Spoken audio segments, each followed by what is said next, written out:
Norwich Centre, March the 10th, 2026. I want to open up this evening together with a reminder, if you need one, of the incredible wisdom of Brian Thorne. Brian and I used to do a double act. We made a video together of a counselling session where I was the client and he was the counsellor. And we'd show it together, and then the audience would be able to fire questions at either of us. We had both travelled to Bangor to present this workshop. The following is an introduction from the keynote made by Brian 20 years ago in Bangor. He was the age I am now. He was on a stage, and behind him was a massive slide of a rolling wave being ridden by a single surfer. Here is the introduction to his keynote entitled Finding Meaning in a Threatening World. I fluctuate these days between a deep yearning for rest and a quiet life, and the consciousness, which is often further heightened by my dream life, that we are living in desperate times, and that to be an aging ostrich is to perpetuate a form of self-betrayal which could threaten the entire meaning of my life and work.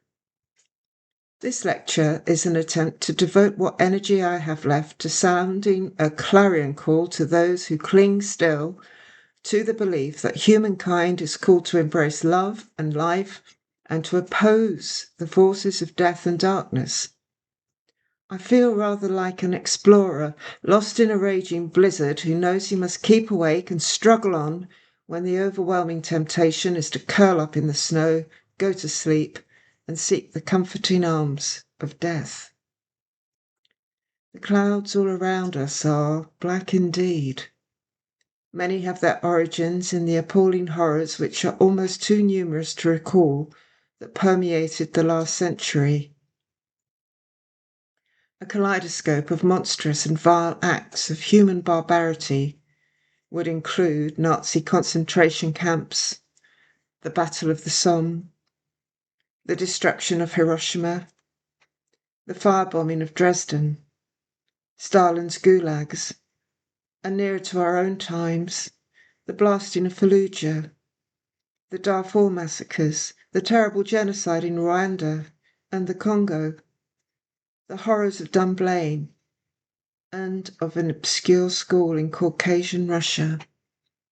The endless list activates yet more despair when we acknowledge that similar things are going on now and that they are becoming even more abominable, with suicide bombing taking place worldwide and extreme fundamentalist religion, both Christian and Islamic, stoking up hate with sinister calls for martyrdom or revenge in many parts of the globe.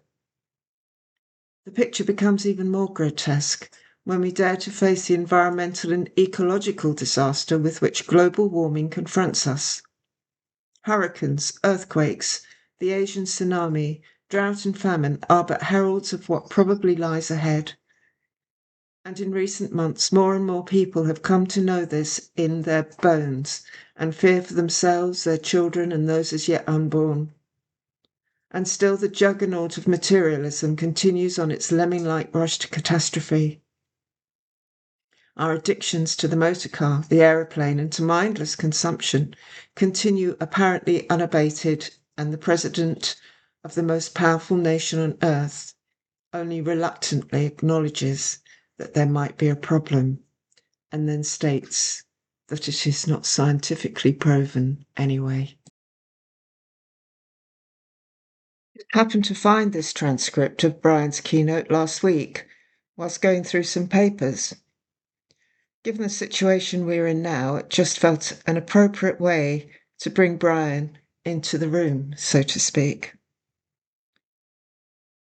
Brian agreed to do this conversation between us, and sadly can't be with us, because he was becoming increasingly aware of the interest there is in the person-centered community in the use of psychedelics.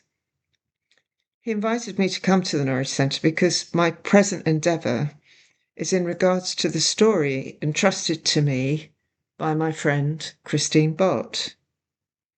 I shall say more of this later, but just a bit about me.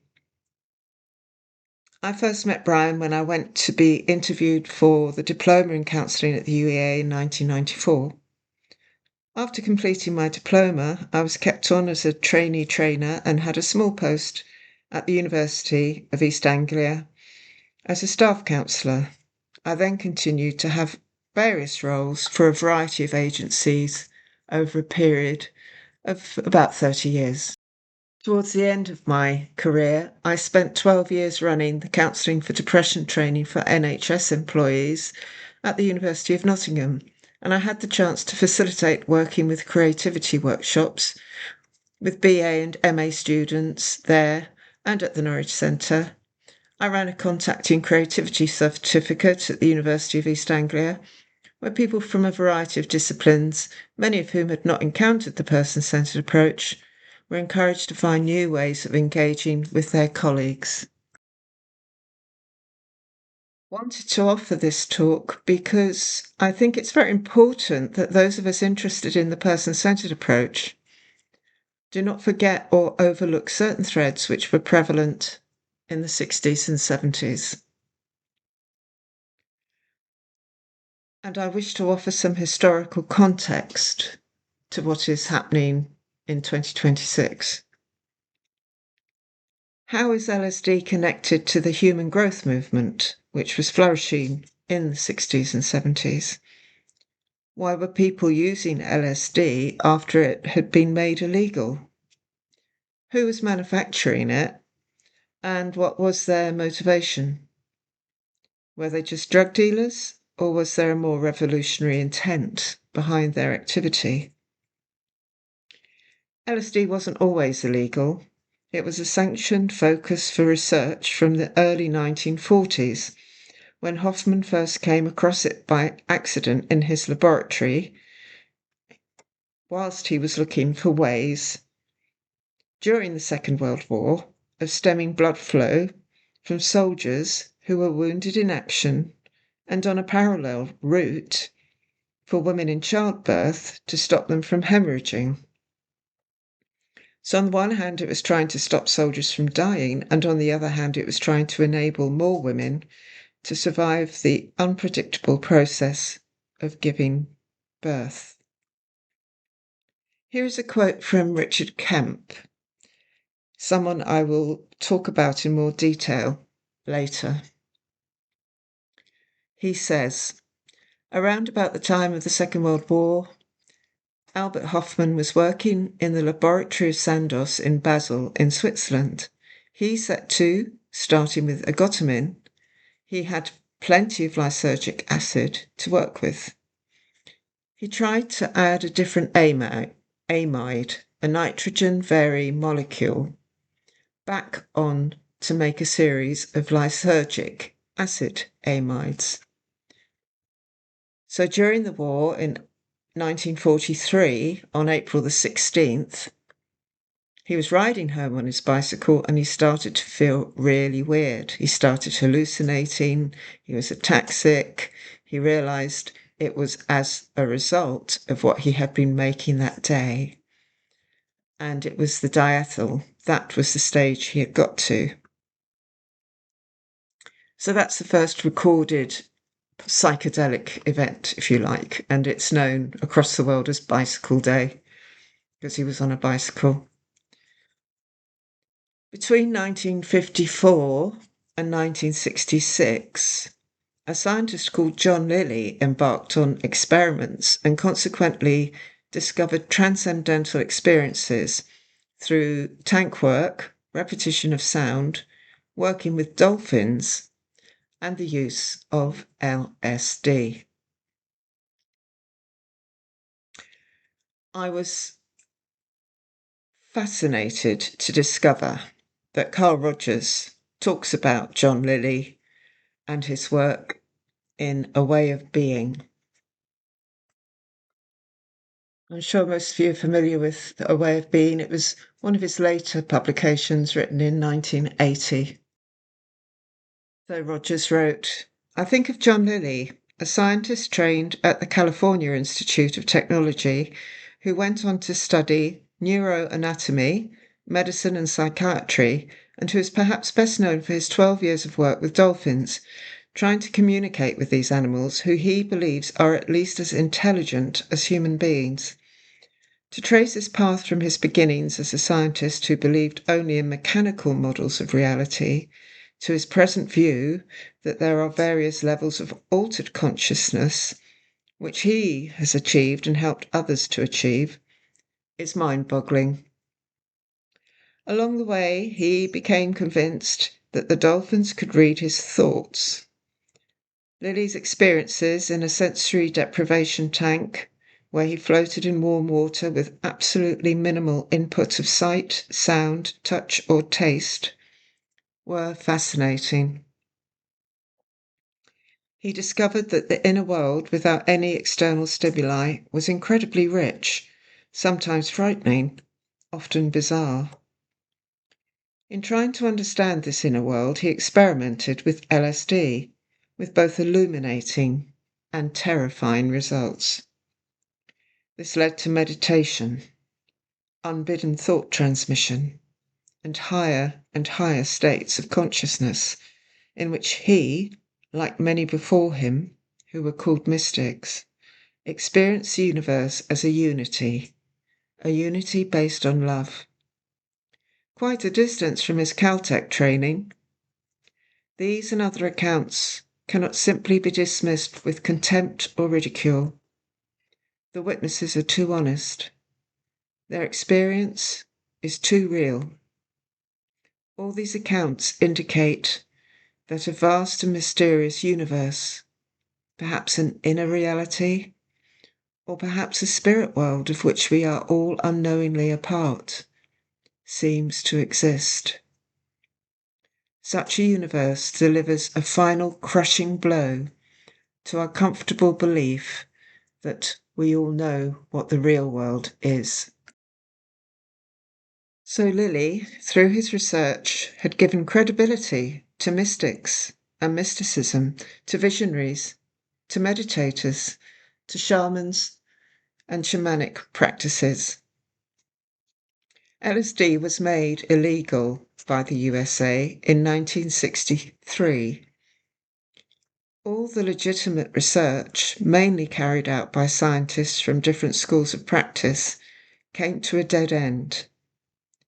Some believe this was because it was getting hard to recruit soldiers to fight the war in Vietnam. Once someone took LSD, war made no sense.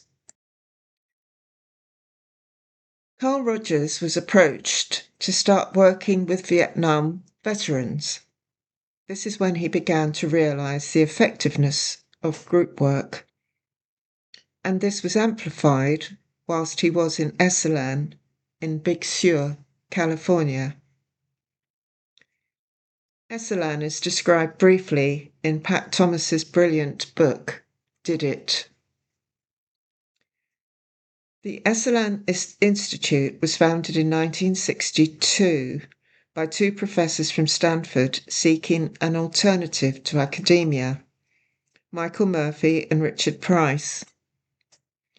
Price had suffered a psychotic breakdown in 1956, and his experience with that era's psychiatric care was one motivation for the birth of their sympathetic institution. Murphy and Price joined forces with George Leonard and founding what they branded the Human Potential Movement, now popularly known as the New Age movement, incorporating yoga and meditation, centres across the nation during the 1970s. Leonard was born in Macon, Georgia in 1923. He had witnessed the virulent racism of the South firsthand. He later included therapy to help people examine their inner racism as part of the training at Esalen. Dubbed a Cape Canaveral of inner space, Esalen began as a laboratory for new thought, from Timothy Leary's Psychedelics to Carl Rogers' humanistic psychology to Joan Baez's folk music. So there we have the evidence of how central Carl Rogers was to the human growth movement in California at Big Sur, where before it became made illegal, Leary was associated with his experiments with LSD. And of course, the wonderful Joan Baez with her inspirational songs.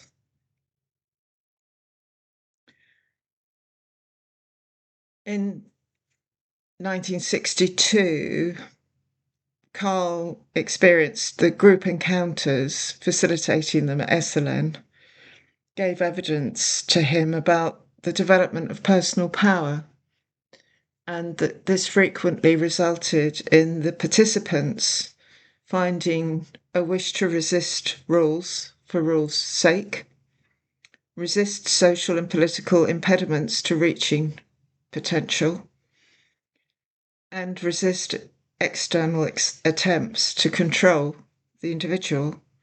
So a definite shift towards self-direction, autonomy, and personal power. So what was happening in the UK at this time? Amongst many other things, Keele was happening. Professor Brian Thorne was a counsellor and a tutor in the School of Education at Keele University between 1968 and 1973. This was a period when LSD was already prevalent, and as Brian noted, it was in the hands of some doctors. Brian says, interestingly enough, one of the chaplains of that time at Keele had been under the care of Dr. Frank Lake, a psychiatrist. Frank Lake was one of the very first psychiatrists in this country to have experimented with LSD. What was interesting was that Frank Lake saw no incompatibility between his own perception of spiritual reality and the potential of LSD to be a therapeutic tool within a healing process. The whole culture of Keele was a very extraordinary culture when I first stepped into it in 1968. The place was in uproar. Many people felt Keele University was a pivotal area for the psychedelic culture in universities. The surrounding culture, in a kind of global fashion, was full of questioning, rebelliousness, revolt, and experimentation. There were a lot of protests, a lot of marching, and a lot of processions around the campus. On one occasion, they decided to do this naked.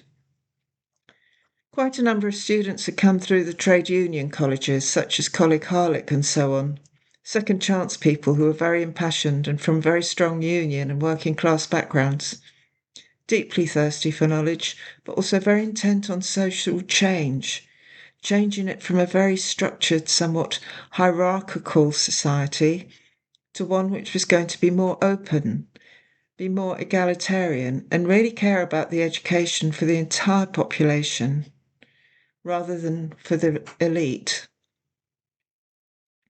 During this time, we were constantly being visited by other universities, wanting to know what we were doing, how we were doing it, and whether they should follow us.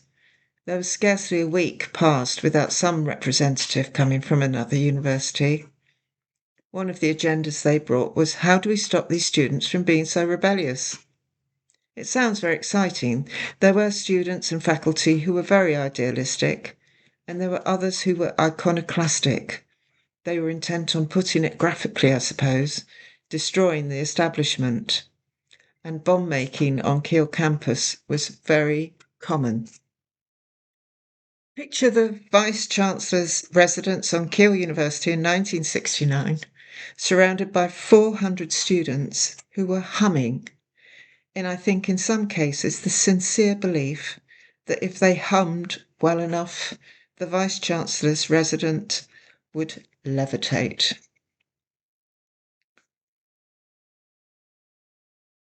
In the 1980s, Margaret Thatcher's government managed to concrete over the delicate processes that were emerging from the revolutions of the 60s and 70s.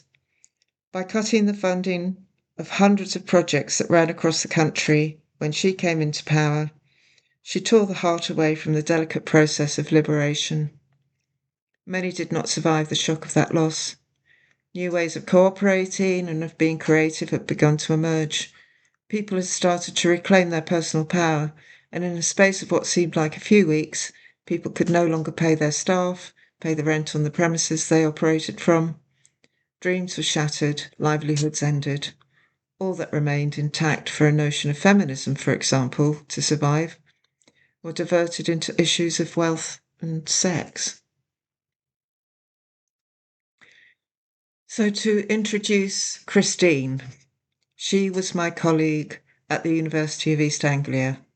We met there in 1995 when we were both training to be psychotherapists under the guidance of Brian Thorne and Judy.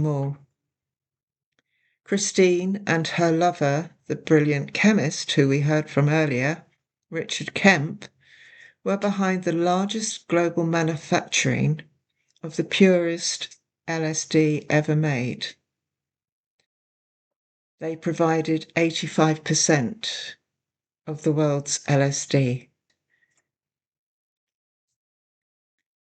They were subsequently arrested for conspiracy to flood the world with LSD by a police operation called Operation Judy, which is very well known and written about, and people still remember it today.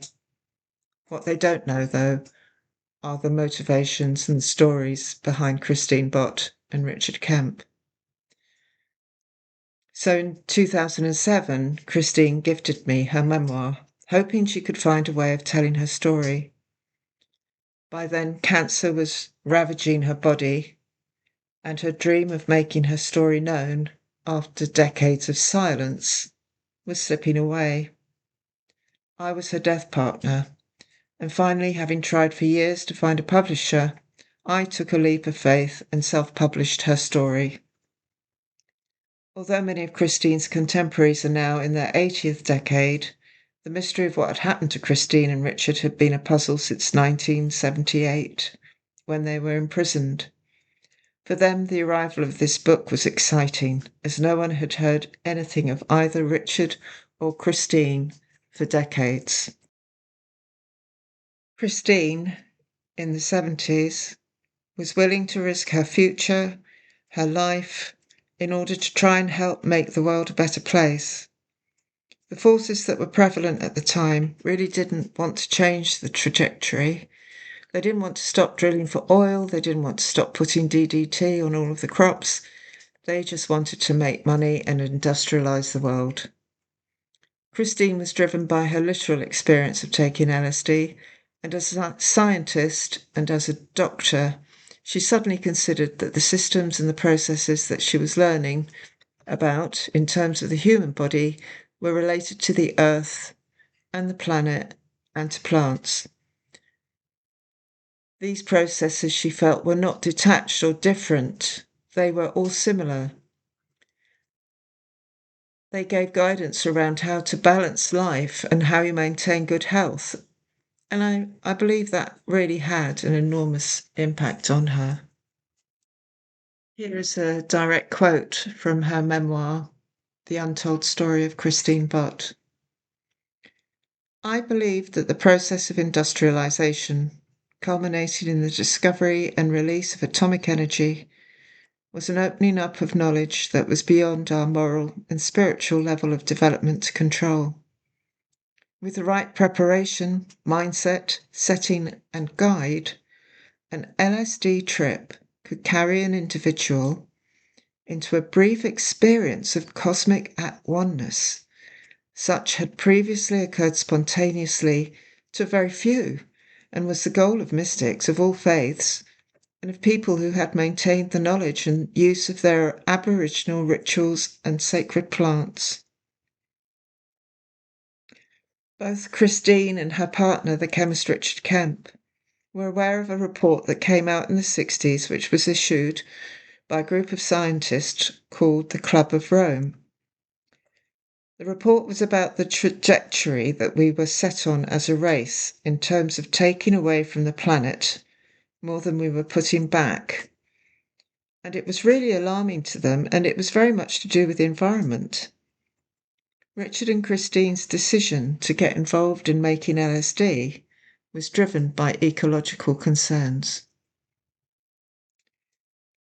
Christine had a complete belief that what they did was something that could be explained and understood. I know she didn't ever consider it to be criminal. She felt in her bones that it was an earnest attempt to change the course of human history. This was echoed in how she presented herself in court and pleaded not guilty. This outcome meant that she was then imprisoned in H Wing, a high security wing in Durham Jail, for the 36 most dangerous female prisoners in the country.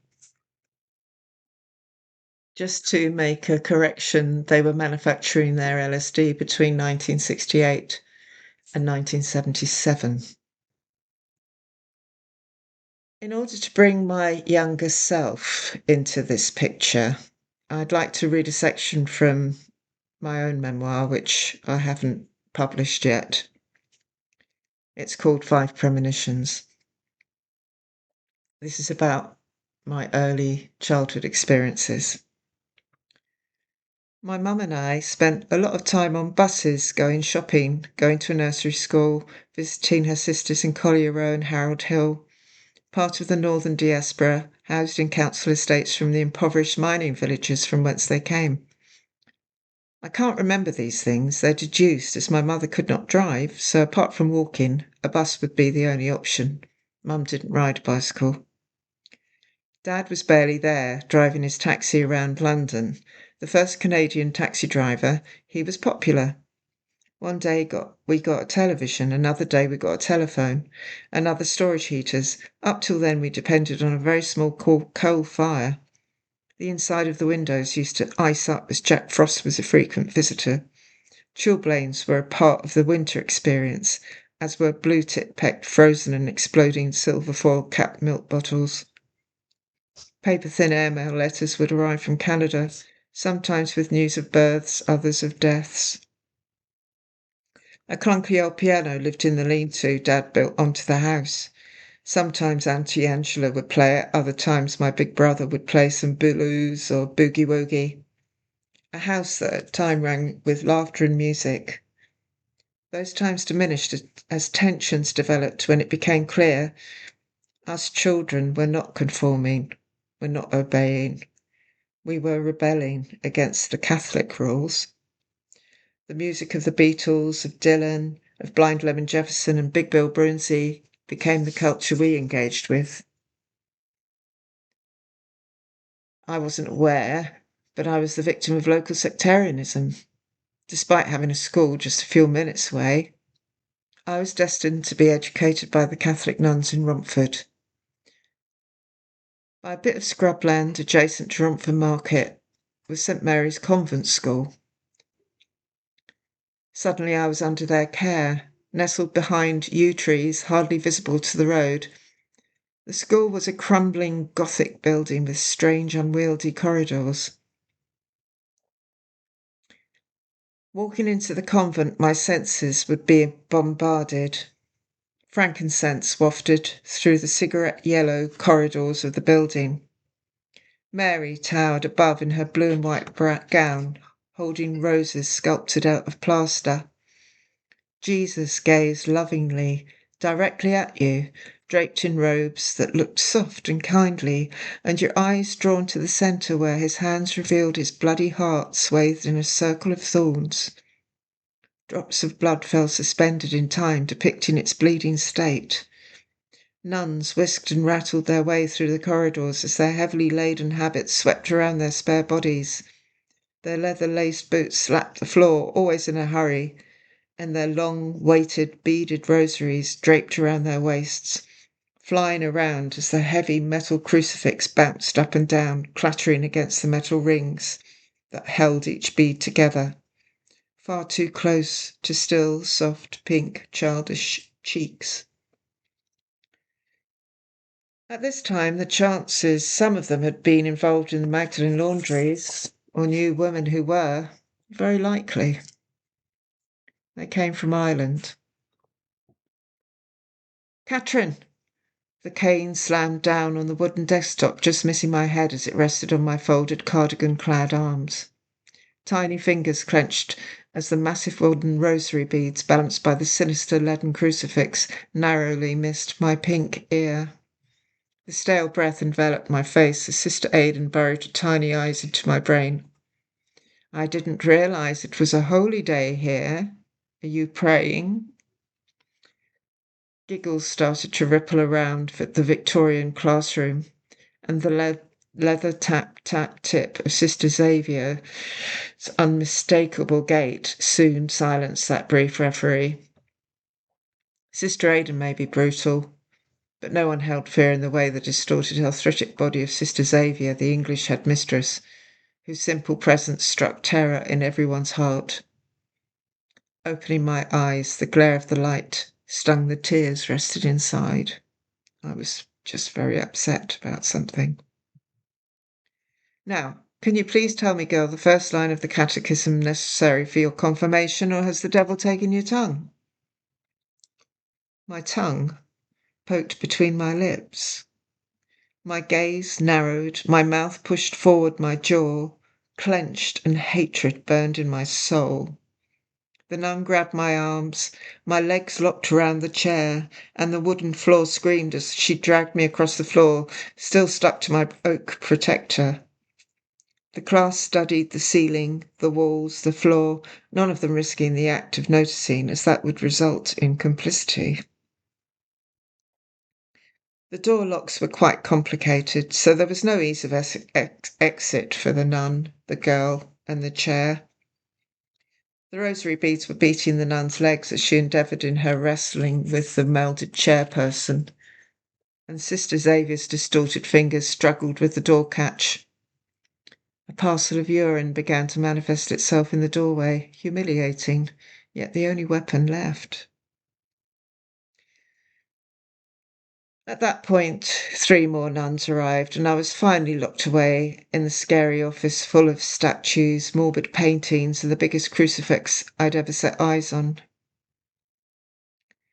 Sister Xavier's skeletal face, more death mask in its appearance as a result of the black veil that framed her entire head, continued under her chin, describing a corporeal separation from the body, as if to hint that a link between the brain and the rest of the simple existence of the temptations of the flesh were to be totally dissociated.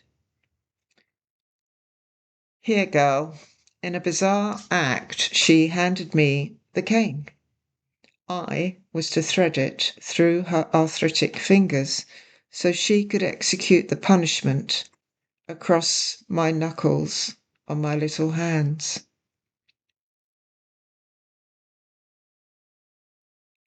I changed into my gym kit for the rest of the day. My Achilles' heels were aching as I walked to the station.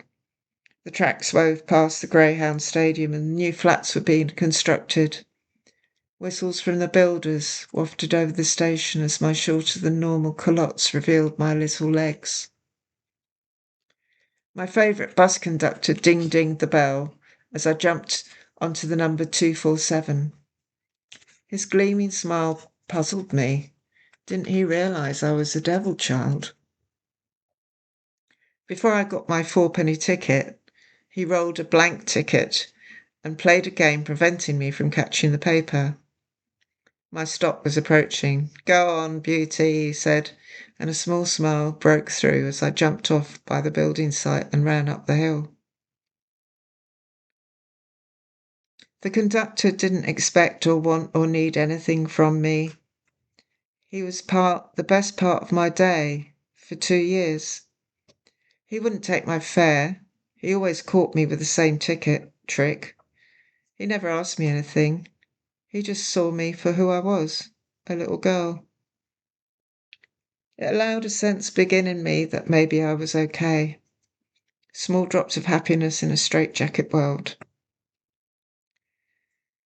Unfortunately, as a teenager, I naively believed the rest of the world to be safe, so I didn't experience that at home or at school.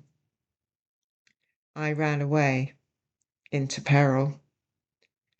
I became the property of an unscrupulous drug dealer who ended up passing me on to 2 German smugglers because we went abroad. He gave them a batch of LSD, probably made by Richard Kemp, in order for them to take me off his hands. After enduring multiple traumatic events, I finally collapsed into a state of visions and voices. My hands showed the signs of what is called stigmata. I believed I was the Virgin Mary reincarnated and that I was pregnant by Immaculate Conception. Of course I did. I gained comfort when the clouds became ancient faces who spoke to me and reassured me. The faces were of warriors with feathers or beads or tribal marks, and sometimes they were male Indian faces, sometimes female African faces. I was being spoken to by the ancients who were sending me love and power in order to not die. That's what it felt like. The psychiatrist told my parents that the only way they could treat me was to electrify my brain. I was bundled into an ambulance and sectioned to Worley Hospital, where I was locked up for the best part of a year. I was given electric shock treatment nearly every single week. That added to the whole terror, and I was not yet 18. I lived in a waking nightmare. So both of our experiences, mine and Christine, led us to draw the same conclusion that ways of dealing with people weren't helpful. And we had both found the work of Carl Rogers independently of each other. We also both understood and valued the impact of LSD, despite I being traded for it. That made me understand that the people who were involved in it in that way were the problem. The LSD itself, I'd used it and once or twice, and I thought it was pretty good. So when I heard Chris tell her story in our first week, when we studied to be psychotherapists and as a person-centered counsellors, I could hardly believe my ears. There she was telling everybody that she was locked up for conspiracy to flood the world with LSD. I was there telling people that I'd been traded for LSD.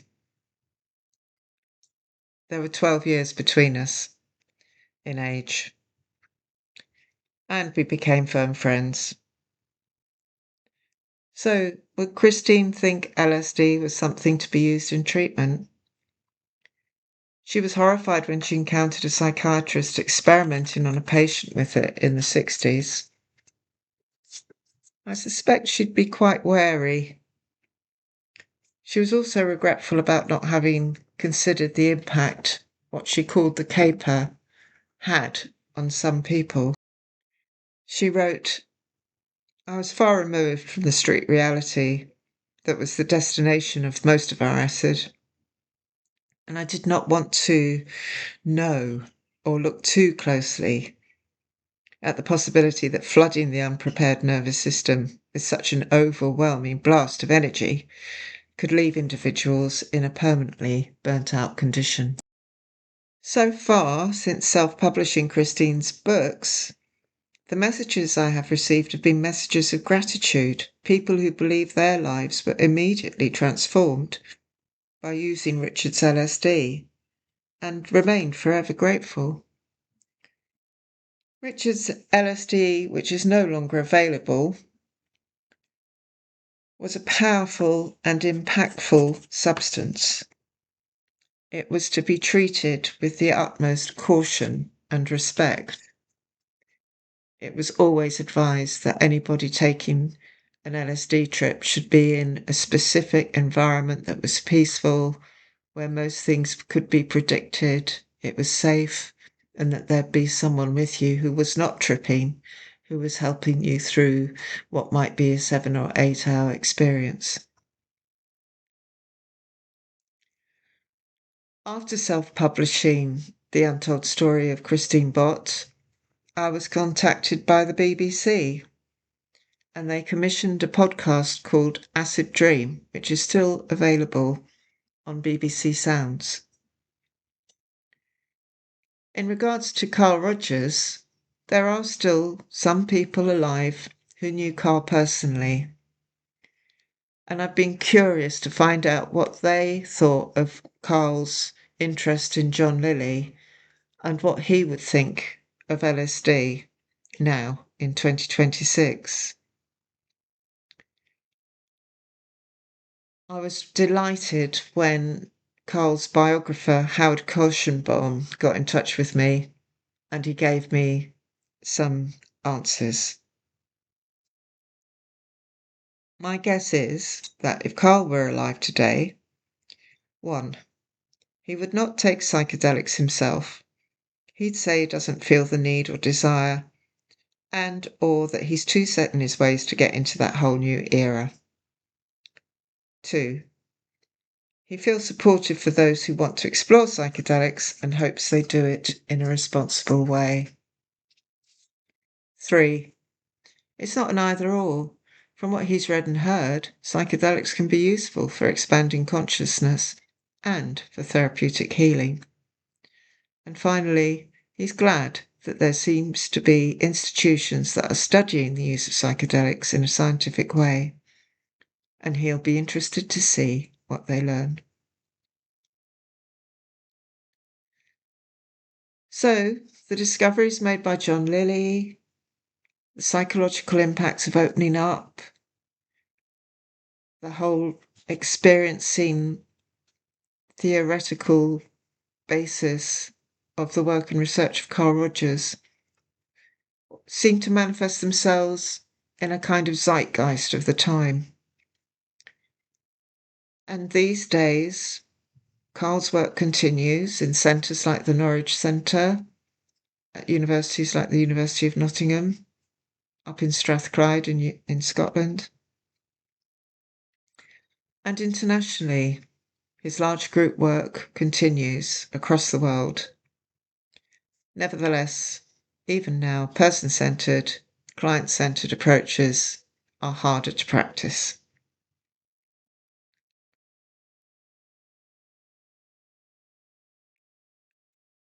It feels like it's needed now more than ever.